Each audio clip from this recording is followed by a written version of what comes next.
며칠 전에 텔레비전을 보는데 위드 코로나가 뭐 시작되고 약간 분위기가 좋아지면서 홈쇼핑 그 채널에 보니까 해외여행 상품들이 나오더라고요. 그래서 깜짝 놀랐습니다.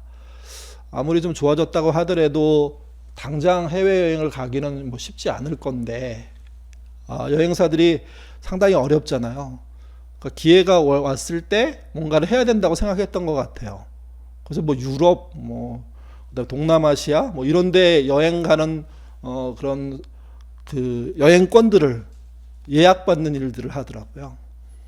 그러니까 이제 그걸 보면서 또 하나 느낀 거는 생각보다 많은 사람들이 거기에 관심이 있다는 겁니다. 그러니까 여행 가고자 하는 의지가 막 불타오르고, 그래 빨리 위드 코로나 되고 그다음에 코로나가 있지만 여행할 수 있다면 가겠어 하는 용기들이 막 생기는 거죠, 이게. 그래서 되게 신기했습니다. 뭐 한 채널이 아니라 여러 채널들이 그걸 하는 거 보니까 뭐 이 땅에 여행 욕구라는 게 뭐 어마어마한 것 같아요. 제가 여행을 다녀온 분들의 이야기를 많이 들었을 때 되게 신기한 분 한 분 만났습니다. 그분은 이제 유럽 여행 다녀와서 저랑 얘기하게 됐는데, 자기는 유럽 여행을 다시는 안 가겠다고 그렇게 말씀하시더라고요. 처음에는 약간 약 올리나? 자기가 갔다 오고 난 다음에 안 간다고 하니까 못 가본 사람한테 입장에서는 아이고 참, 보고 와서 자기는 안 가겠다고 불평불만 얘기하는 모양이 되기 때문에. 그래서 물었어요. 왜 안 갈 거, 왜 안 가냐고. 뭐 그 여행 좋아하시면서. 그랬더니 그분이 유럽 여행의 반은요 예배당 여행이래요. 맞나요? 안 가본 제 입장에서는 별로 동의가 안 되던데, 그러니까 어떤 마을에 가도 예배당이 있다는 거죠. 그리고 그 예배당은 대부분 여행 코스에 속해 있다는 거예요. 그래서 그 예배당 중에 좀 유명한 예배당 같은 경우는 한번 들어가서 뭐 한두 시간씩, 두세 시간씩 그 안에 돌아다니고 설명 듣고 이렇게 보는데 너무 좋대요. 너무 이쁘대요. 너무 대단하대요. 그러니까 우리나라 예배당을 보고 유럽의 예배당을 비교해 보면 유럽의 예배당이 뭐 10배, 20배 좋다는 거죠. 화려하기도 하고 역사가 있기도 하고 그다음에 그들의 믿음의 흔적도 있고 뭐 등등의 사항들이 너무 좋대요. 그분이 이제 믿음이 있으니까 쉬는 날 그 쉬는 지역에 있는 예배당에 예배드리러 갔는데 가서 놀란 거예요. 저희 어렸을 때 영국의 교회 가면 뭐 이렇게 유럽의 교회 가면 뭐 주일날 할머니 할아버지들이 뭐 2, 30명 앉아갖고 예배드린다 이런 얘기 많이 들었거든요. 근데 진짜 그렇다는 거예요, 진짜. 그러니까 주일이니까 예배 시간이 되면 관광들이 오잖아요. 그걸 막아놓은 상태에서 예배를 드리는데 그야말로 서둘러서 예배를 끝내고 나가는 듯한, 그것도 할아버지 할머니 몇 분들만 모여갖고 드리는 예배가 진행되고 있다는 거죠, 이게. 그걸 보고 난 다음에 유럽 여행 가고 싶지 않다는 거예요. 그 예배당의 텅 빈 모습들, 할아버지 할머니의 모습들, 그게 구경할 만한 유물이 아니라는 거죠, 이게. 그러니까 과거에는 그 지역의 예배당은 어떤 구심점이었습니다. 뭐 정치적으로는 아니라고 하더라도 종교라는 것이 상당히 큰 영향력을 행사하고 있었고 마을 입장에서도 대단히 중요한 역할들을 다 해줬거든요. 근데 오늘날 유럽의 교회가 그렇지가 않다는 거죠. 그래서 그분은 그 교회를 보면 마음이 너무 아프고 관광화된 그것을 본다는 게 죄스럽기도 해서 자기는 유럽 여행 가고 싶지 않다고 그렇게 말씀하시더라고요. 그러니까 그분의 생각이고 그분이 느낀 깨달음이기 때문에 그 존중해야 되겠죠. 근데 그 말 속에 상당히 뼈가 있었습니다. 한국 교회도 그렇게 될 가능성이 높아 보인다는 거죠. 그래서 미리 그렇게 된 교회의 모습을 관광할 필요가 뭐가 있냐고, 마음 아픈 이야기인데, 하여간 뭐 제 입장에서는 가보지 않은 곳에 대한 이야기였기 때문에 저는 궁금하기는 하지만 그분의 입장에서는 그런 걱정을 하고 있다고 생각해 봤을 때 이게 우리가 피할 수 없는 어떤 사건을 기다리고 있는 것 아니, 그쪽으로 가고 있는 것 아닐까 하는 생각이 들더라고요. 한 목사님이 강의를 하는데 질문을 던지더라고요. 첫 번째 질문이 이런 거였습니다. 왜 신구교, 뭐 신구교 하면 우리는 개신교하고 카톨릭만 생각하는데 정교회도 있잖아요.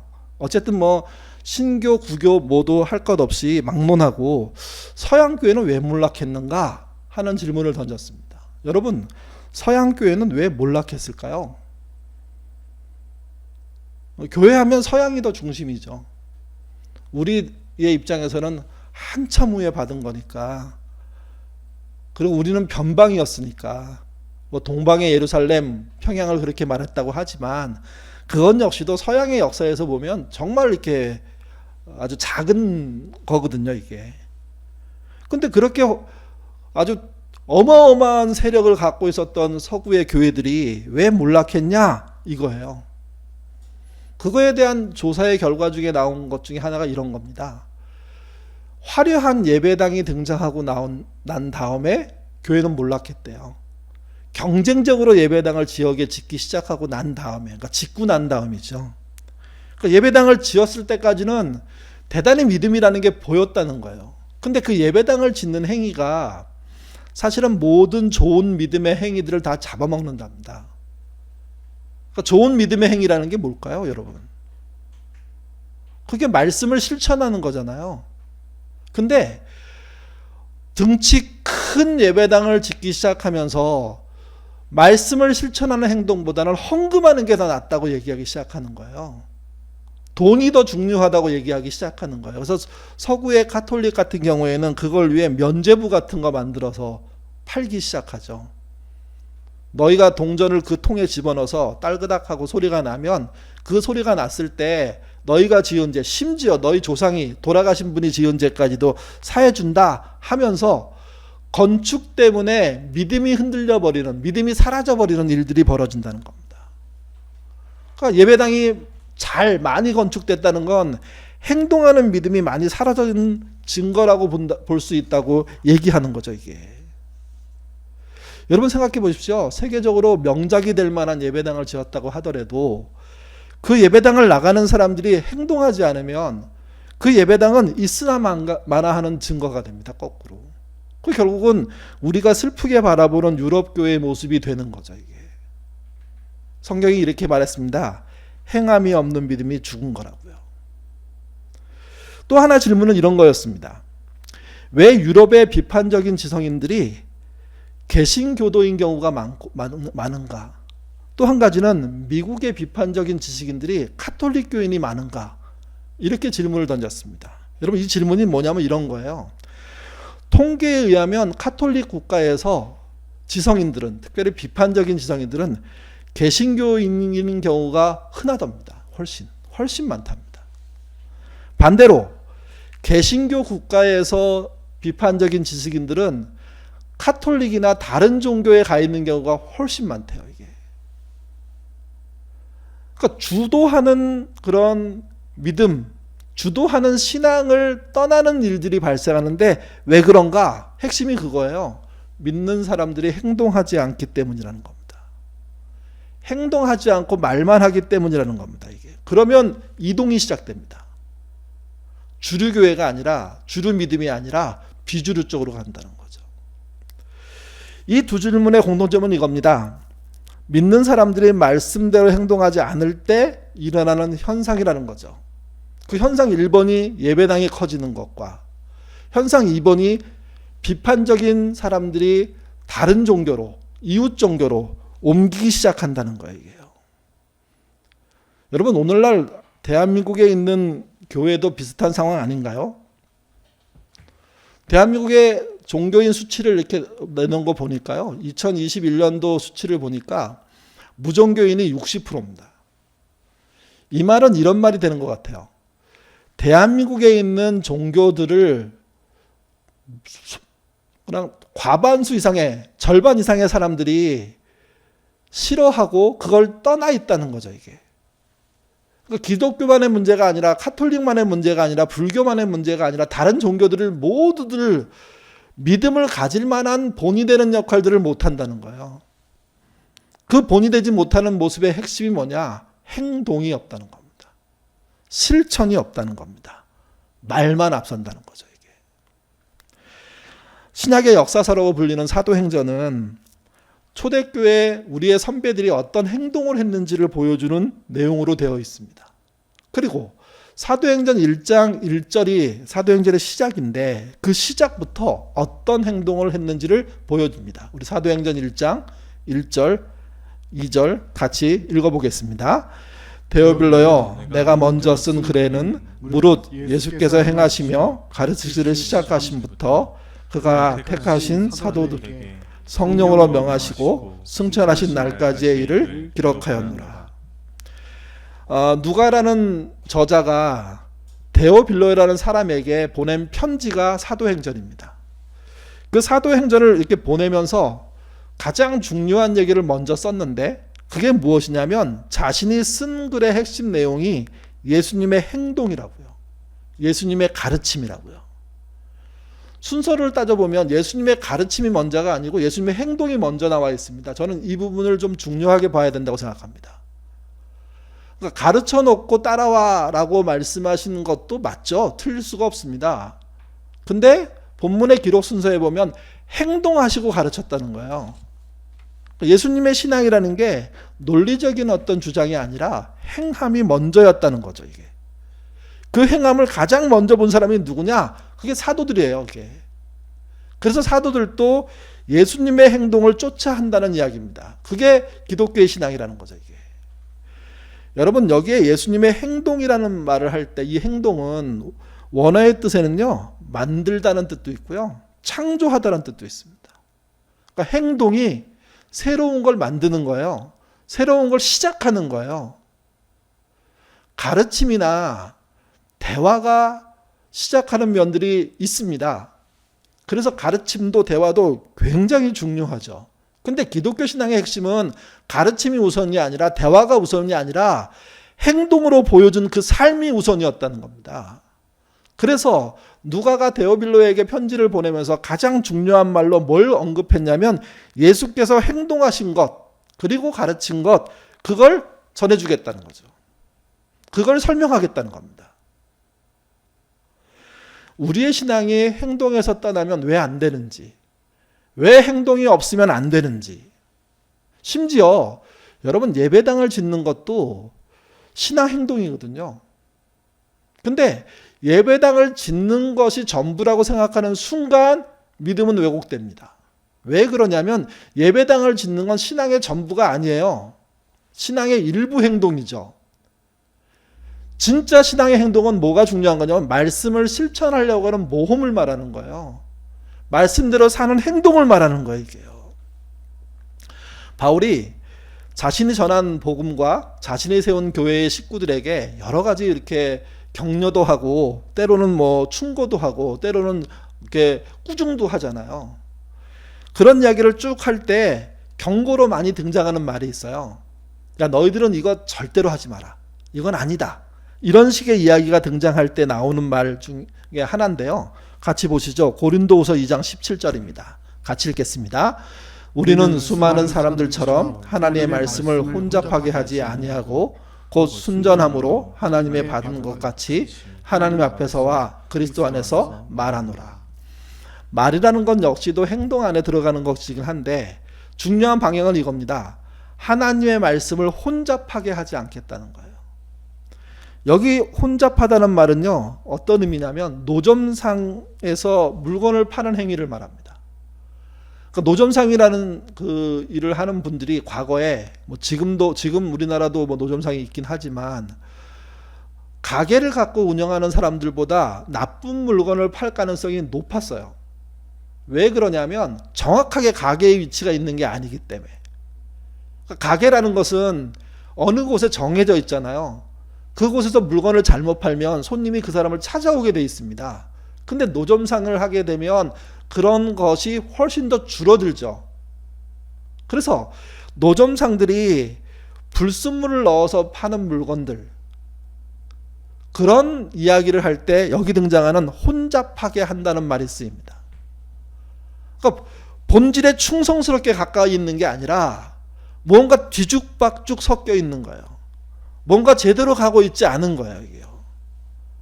그러니까 교회라는 곳이 까딱 잘못하면 예배당 짓다가 신앙을 잃어버리고 까딱 잘못하면 믿음을 행동으로 하지 않는 일에 충성하기 시작하는 겁니다. 이게.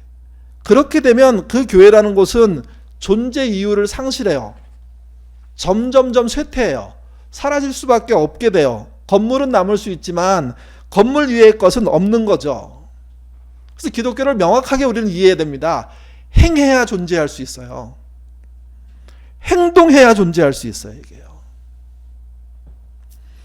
사도행전이라는 제목 자체도 행동을 말하는 거잖아요. 사도들의 행동, 사도들의 어떤 행적, 뭐 이런 걸 말하는 거잖아요. 오늘 본문은 베드로가 룻다란 지역에서 중풍병자를 고친 이야기와 욥바란 지역에서 죽은 다비다를 살린 이야기를 기록하고 있습니다. 베드로가 정말 엄청난 사건들을 두 가지를 벌려요. 둘 다 믿음에서는 대단히 중요한 모양들을 보여주는 거예요. 근데 그 본문들을 기록한 내용들을 좀 살펴보면 이분이 어떻게 예수님을 쫓아갔냐 하는 것을 그냥 보여줘요. 첫 번째 사건이 룻다에서 중풍병자를 치료할 때 벌어진 일입니다. 아주 짧게 한 절로 설명되어 있는데요. 34절 같이 보시죠. 베드로가 이르되 에니야야 예수 그리스도께서 너를 낫게 하시니 일어나 내 자리를 정돈하라 한데 곧 일어나니. 여러분, 이 짧은 말 속에 예수님이 너를 낫게 한다고 표현해요. 그리고 또 한 가지 중요한 게 뭐냐면 그래서 어떤 말을 해요. 그 말이 예수님이 하신 말과 닮아 있지 않습니까? 그런 사건 기억나십니까 혹시?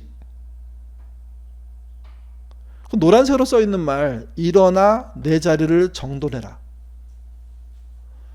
이 사건이 예수님이 하신 말씀 속에 어디에 등장하는 걸까요? 예수님이 베데스다 연못가에 가셨을 때 38년 된 병자에게 그가 여러 가지 얘기하잖아요. 제가 뭘 해보려고 하는데 할 수가 없다고. 긍휼히 여겨달라고. 그랬더니 그분이 예수님이 어떻게 말씀하십니까? 일어나 내 자리를 들고 걸어가라. 이렇게 얘기합니다. 예수님이 이미 오래전에 베데스다 연못에서 보여진 그 말이 누구에게 학습되어 있냐면 베드로에게 학습되어 있다고 저는 생각해요. 그래서 그가 누군가를 치료할 때 자기만의 기가 막힌 방식으로 치료하지 않고 예수님의 말씀을 그대로 전달하는 방식으로 행동을 하고 있다는 거예요. 여러분, 얼마나 많이 묵상되었으면, 얼마나 많이 마음속에 들어와 있었으면, 얼마나 많이 되뇌었으면 이런 방식들이 가능할까요? 물론 이게 오늘 본 첫 번째 예이기 때문에 한 번은 그럴 수 있지. 근데 여러분, 뒤에 있는 40절에 가보면 다비다라는 제자가 죽었습니다. 그 제자를 베드로가 살리잖아요. 그 살릴 때 나왔던 이야기도 같이 읽어보죠. 40절입니다. 읽겠습니다. 베드로가 사람을 다 내보내고 무릎을 꿇고 기도하고 돌이켜 시체를 향하여 이르되 다비다야 일어나라 하니 그가 눈을 떠 베드로를 보고 일어나 앉은지라. 이 사건은 구약에 있는 엘리야, 구약에 있는 엘리사와 연결돼 가지고 대단히 중요한 사건으로 설명되는 사건이에요. 사람을 살려낸 사건이니까. 근데 엘리사와 엘리야에 관련된 이야기만 할 게 아니라 이 본문 속에서 보면 예수님이 하신 행동을 그대로, 말을 그대로 따라하는 걸 볼 수가 있어요. 거기 등장하는 말에 다비다야 일어나라 이 말이 있거든요. 이 말이 어디에 등장하냐면 예수님이 회당장 야이로의 딸이 죽었을 때 그 집에 찾아가서 죽은 그 아이를 보고 하는 말이 뭐냐면 난리다고 믿거든요. 그 말이 소녀야 일어나라는 말입니다. 이 말은 어떤 말이 되냐면 베드로라는 사람이 예수님을 본받고 따라갈 때 자의적으로 자기 생각대로 움직였다는 의미가 아니라 그분이 보여준 행동과 말을 고스란히 따라하고 있음을 보여주는 증거로 이 본문이 쓰일 수 있다는 거예요. 이게. 예수님의 행동을 되게 단순하게 따라하는 믿음. 그게 우리에게 요즘 없는 거죠. 예수님이 하지 말라 하는 것을 문자적으로 믿으면 안 돼. 이렇게 얘기하거든요. 맞습니다. 문자적으로만 믿으면 안 돼요. 근데 문자를 벗어나서 믿어도 안 되는 거잖아요. 문자의 의미가 살아나도록 믿어야죠. 살려내도록 믿어야죠. 문자의 의미가. 그렇지 않고 문자적이니까 무조건 안 돼, 무시해야 돼, 행간을 읽어야 돼. 저는 그건 말이 안 된다고 생각해요. 문자적인 이해가 먼저이고 그 다음에 행간도 함께 읽었을 때 우리가 잘 읽어내는 방법들이 생겨나는 거죠. 문자적으로 읽을 노력들이 필요해요. 문장이니까, 글이니까, 책이니까. 그 다음에 그 의미를 더 구체적으로 만드는 행간을 읽는 일들을 해내야 되는 거죠, 이게. 그러니까 베드로라는 사람이 어떤 사람이냐? 처음에는 자기 마음대로 생각하고 자기 뜻대로 예수님을 지켜드릴 것처럼 얘기하다가 크게 실패하고 난 다음에 깨달은 게 뭘까? 이 본문이 보여주는 겁니다. 그분처럼 따라하는 수밖에 없겠다는 생각을 했고 그 행동을 한 거죠, 이게. 베드로가 예수님을 따라 행동한 결과가 뭡니까? 중풍병을 고쳤고요. 죽은 사람을 살렸습니다. 그리고 그 결과에 대한 전체적인 어떤 분위기를 35절과 42절이 반복해서 설명합니다. 같이 보시죠. 35절, 42절 읽겠습니다. 룻다와 사론에 사는 사람들이 다 그를 보고 죽게 돌아오니라. 온 요빠 사람이 알고 많은 사람이 주를 믿더라. 예수님을 믿게 된 결과가 예수님의 행동을 따라한 결과라는 이야기를 하고 싶은 겁니다, 저는. 그리고 베드로는 자기의 사역의 핵심을 그 일에 잘 사용하고 잘 행동으로 보여주고 있었다는 거죠, 이게.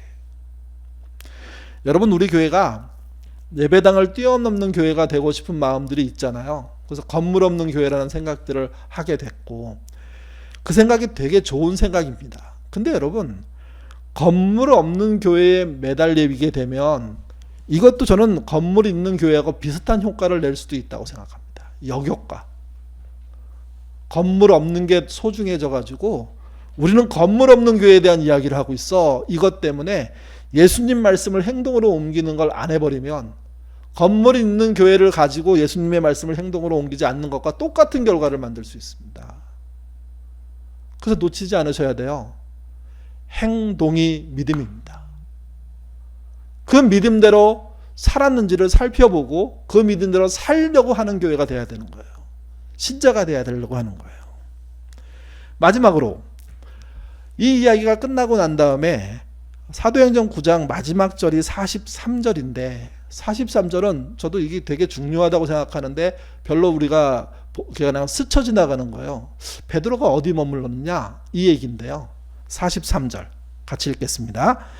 베드로가 요빠에 여러 날 있어 시몬이라 하는 무두장이의 집에서 머무니라. 여러분, 앞에 얘기까지만 써놓으면 저는 그냥 충분히 설명이 됐어요. 더 이상 뭐 다른 설명이 필요하지 않을 것 같아요. 근데 누가는 베드로가 어디 머물렀는지를 기록했어요.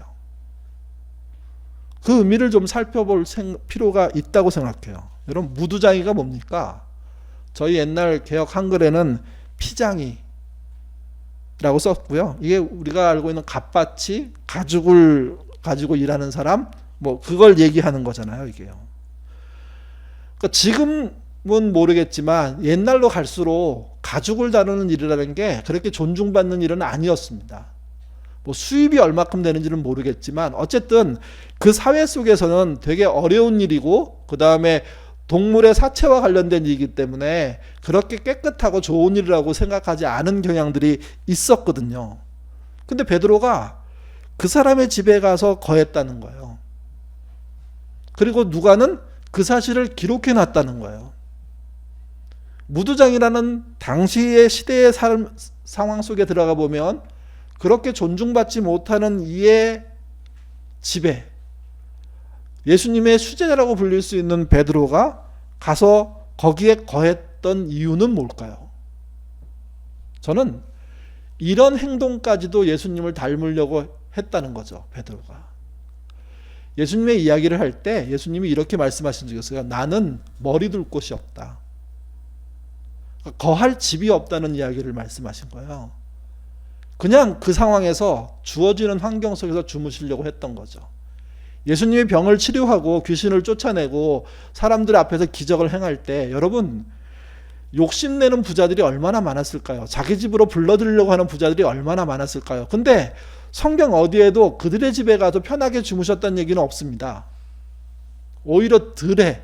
오히려 가난한 어떤 은혜에 보답하려고 애쓰는 사람의 집에, 그곳에 가서 하루 이틀 귀거하고 그렇게 살았던, 심지어는 그렇게 살다가 그런 잠자리가 주어지지 않으면 노숙하게 되는 일까지 하는 그런 분이 예수님이었거든요.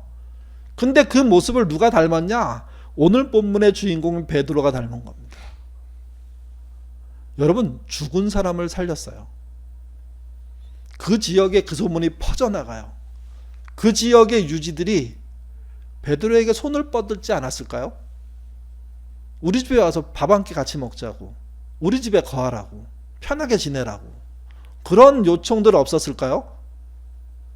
여러분, 아무리 유대인들을 싫어하는 사회라고 하더라도 유대인 중에 대단한 능력을 갖고 있는 사람이 마을에 왔고 그로 인해서 죽은 사람이 살아났다는 소문이 퍼지면 대우가 달라져요. 또 병을 고치려고 하는 수많은 사람들이 줄을 댈 수밖에 없어요. 근데 그는 그런 거 상관없이 무두장이란 시몬의 집에 가서 거했고 그 사실을 누가는요 정확하게 기록해 놓은 겁니다. 베드로가 예수님과 함께 있을 때는 그렇게 정말 좋은 역할을 못하는 부분이 있었던 분이라면, 예수님이 떠나고 난 다음에 예수님께서 주시는 성령으로 말미암아 세임을 얻고 난 다음에는 이렇게 행동으로 예수님을 따라가는 삶을 살았다는 겁니다. 저는 우리도 그래야 된다고 생각합니다. 우리의 믿음이 하나님을 정말 행동으로 따라가려고 하는 믿음인지 아니면 말로만 하는 믿음인지 한번 살펴보아야 되고, 그 행동의 따름이 어떻게 돼야 될지, 어떤 방향으로 가야 될지 고민할 필요가 있다는 거죠. 그리고 베드로처럼 자기의 말과 자기의 행동이 전부 예수님을 닮게끔 살려고 애쓰는 노력, 수고가 필요하다는 겁니다. 그 예수님의 말씀, 그 행동이 우리를 살리기 때문이죠. 여러분 잊지 마십시오.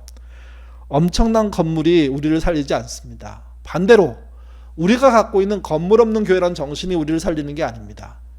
우리가 건물 없는 교회가 필요하게 된 것은 명확합니다. 예수님을 따라 하려다 보니까 그런 정신을 갖고 싶어 하는 거죠. 건물이 방해된다고 생각하는 겁니다. 우리의 생각보다 그분의 말씀을 믿고 그분처럼 행동하는 저와 여러분 되시기를 주님의 이름으로 부탁드립니다. 기도하겠습니다. 하나님, 우리 믿음은 점점점 관념화되고 있습니다. 행동은 사라지고 있고 말은 앞서고 있습니다. 좋은 말로 치장하지만 그 말 이후에 등장하는 좋은 행동은 보이지 않을 때가 너무도 많습니다. 베드로의 이야기를 살펴봤을 때 참 놀라운 점은 예수님과 함께 있을 때 부족했던 베드로가 예수님이 떠나고 난 다음에는 예수님이 하신 일들을 하고 있다는 겁니다. 우리 교회가 그런 교회 되기를 원합니다. 예인의 식구들이 그런 사람들 되기를 원합니다. 말로 누군가를 이기려고 하거나 대화로 뭔가를 설득해내려고 한 것도 중요하겠지만, 그러나 그것보다 예수님을 따르는 행동이 먼저 드러나는 그런 교인이 될 수 있도록 주님 인도하여 주옵소서. 우리의 행동을 가로막는 다른 신앙의 내용들 세우지 않게 하옵소서. 그게 무엇인지 버릴 줄 아는 자들 되게 도와주시고, 오직 예수님의 말씀을 쫓아 행동했던 베드로처럼 우리도 예수님을 따라 행하며 일하는 그런 교인들 될 수 있도록 주님 인도하여 주옵소서. 정말 저희들에게 필요한 것, 한국교회에 필요한 것은 예수님처럼 행동하는 겁니다. 믿음 그대로 행하는 것을 당연히 여기게 하시고 그 행동으로 하루하루를 살 때 이 땅에 회복이 있다는 것 알고 믿고 따르게 인도하여 주옵소서. 정말 행하는 믿음으로 병도 고치고, 행하는 믿음으로 사회의 변화도 일으키고, 행하는 믿음으로 정말 옳지 않은 것을 옳은 것으로 바꾸는 그런 예인의 식구들 되기 원하오며 예수님 이름으로 기도드립니다. 아멘.